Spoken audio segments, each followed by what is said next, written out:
ಈಗ ನನಗೆ ಮೊದಲನೇ ಪ್ರಶ್ನೆ ಇರತಕ್ಕಂಥದ್ದು, ಪೊಲ್ಯೂಷನ್ ಡಿಪಾರ್ಟ್ಮೆಂಟ್ಗೂ ಇದಕ್ಕೇನು ಸಂಬಂಧ ಇದೆ ಅಂತ ನಂದು. ಇದೇನು ಫ್ಯಾಕ್ಟ್ರಿನಾ?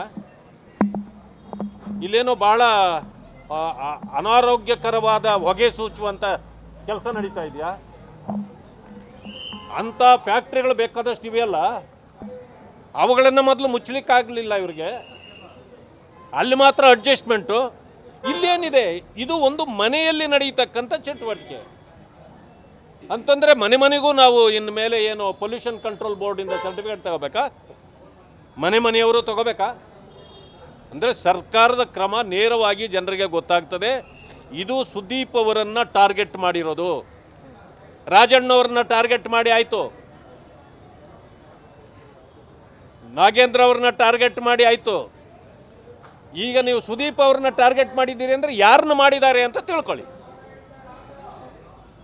ಇದು ಜನಾಂಗೀಯ ಟಾರ್ಗೆಟ್ಟು ಕೂಡ ಆಗ್ತದೆ.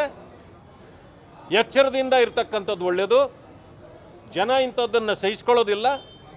ನೆಟ್ಟು ಬೋಟು ಯಾರಿಗೆ ನೀವು ಟೈಟ್ ಮಾಡಲಿಕ್ಕೆ ಹೊರಟಿದ್ದಾರೋ ಅವರೆಲ್ಲರೂ ಸೇರಿ ಸರ್ಕಾರಕ್ಕೆ ನೆಟ್ಟು ಬೋಲ್ಟು ಟೈಟ್ ಮಾಡೋ ಕಾಲ ಹತ್ರ ಬಂದಿದೆ ಅಂತ ನನಗನ್ಸುತ್ತೆ.